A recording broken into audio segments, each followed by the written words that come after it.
Hey, let's practice palette knife strokes.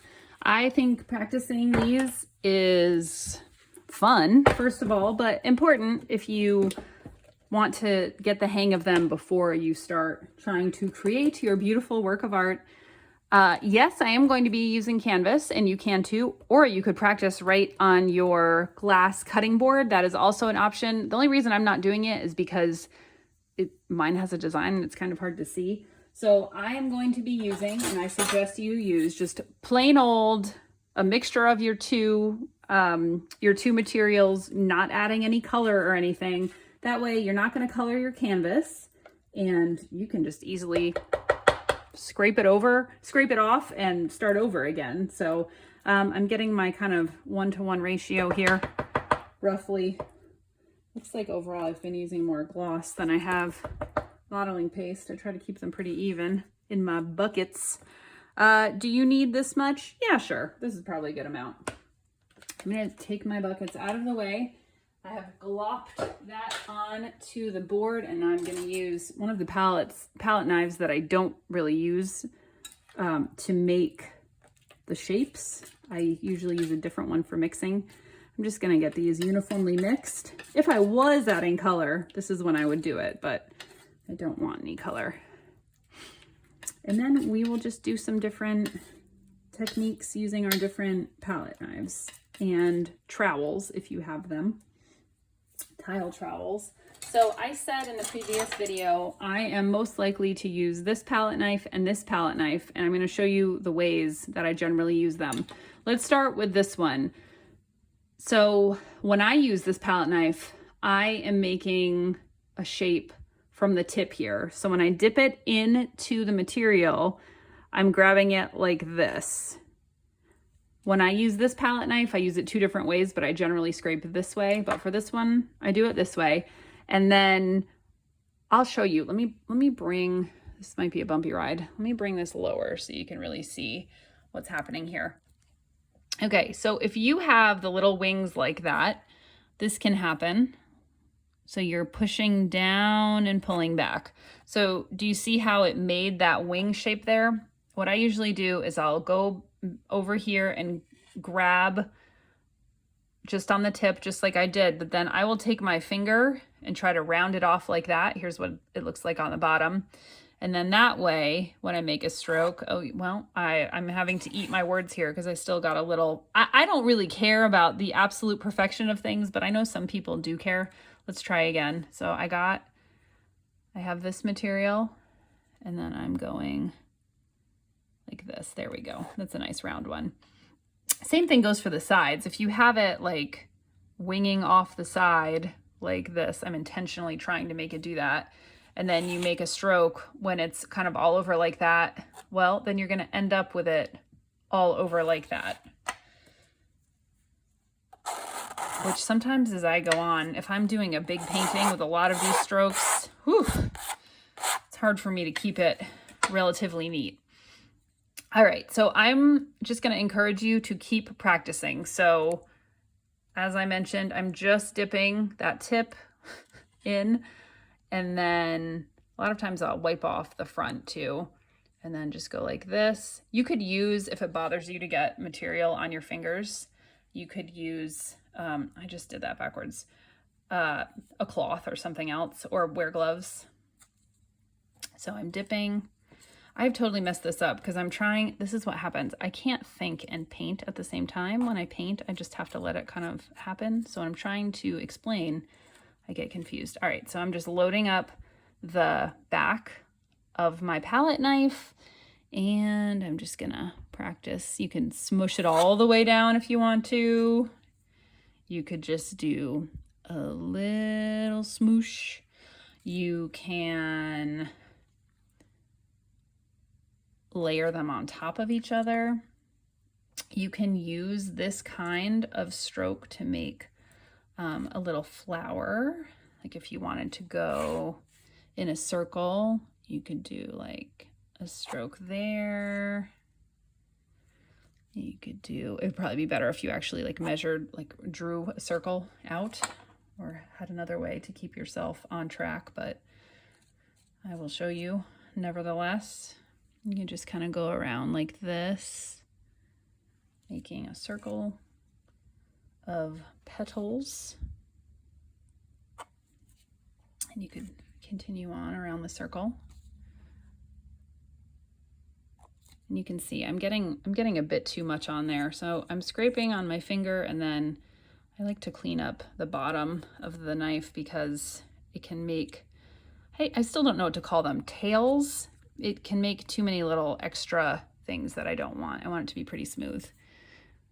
And yes, I am infringing upon that. But you can see how you could go around in a circle like that if you wanted to do a double layer or even a triple layer of petals. You can get some more, and you could overlap like this and go down. You would have cleaned that off so you didn't have that little side ridgy thingy.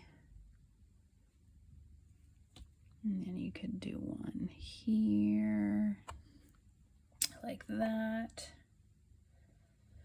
You could go around and around like that. So that is one way you can use these. I'm gonna wipe this off just so we have more of an area to use. But the reason I wanted to show you these is so that you can get the feel for this, so that you can practice, so you can experiment before you're, committing yourself to a design. I like to sometimes, make more like a rounded tail, kind of like a comet tail, and then just sort of do them right on top of each other like so. I mean, you could just do a painting with a few of these in the middle and a few, with like gold and black or something, and just leave it. And then you could just layer them on top of each other, as long as you don't push too hard. So that's why we're practicing, so you can get a feel for all of this. How hard you need to push, what shapes you like that kind of a thing. You could also do, I will show you.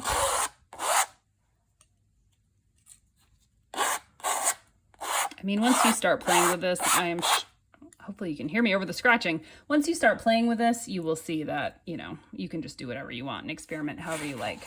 So you could also do something like this where you go straight down here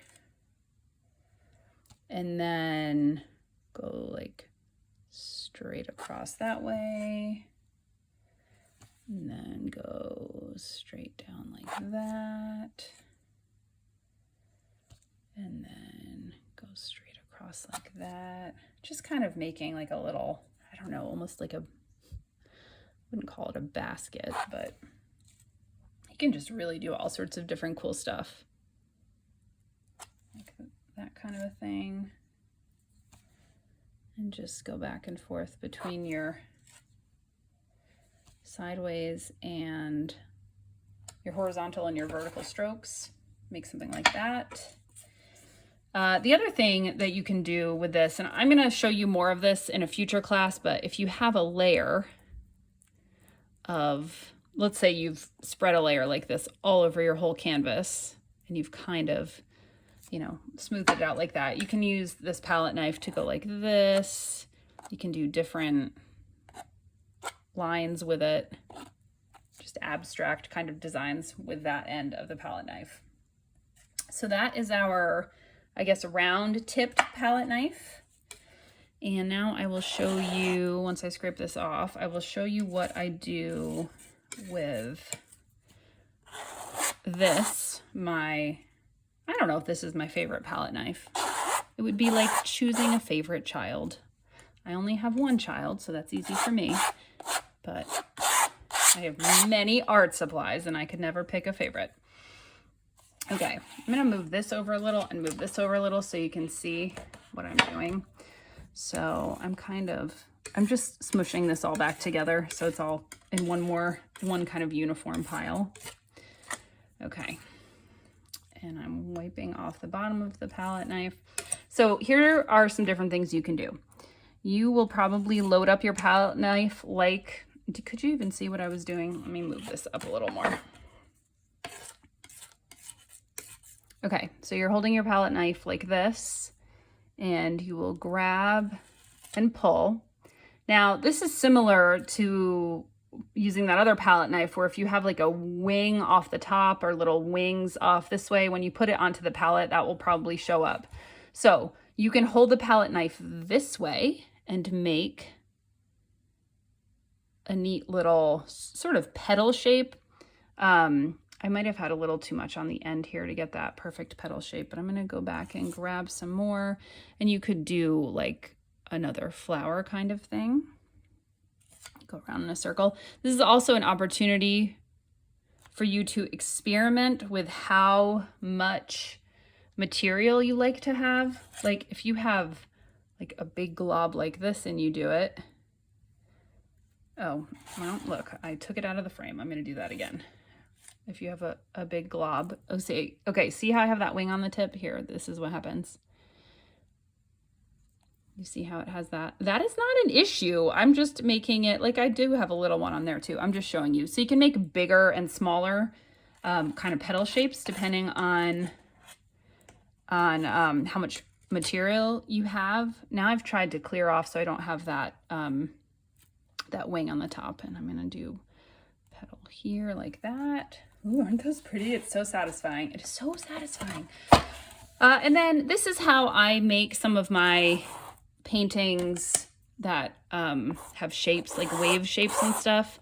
Actually, a lot of times I'll use a smaller palette knife than this. But so you can see how you could do this in a lot of different shapes. So you've got this, and you could go like this, and you can do kind of like, I'm not trying to do this super neatly right now. You could do overlapping shapes like this. You could cover the whole canvas with shapes like this. I've seen a lot of people, again, with the flowers, like you could do just in a circle. What I've been noticing on Instagram are paintings that are filled with, say, like a flower shape here, like so. And that was not a good, I'm rushing. So when you get this loaded up, I oftentimes go back like this. I'm trying to make it so there aren't any of those wings on my palette knife because I want the shape to come out nicely and not have a lot of extraneous, well, I did end up with a little bit right there anyway, but it's not a big deal. I just kind of scrape back and forth. All right, so here we have made this flower shape. As for the middle, you could leave it empty.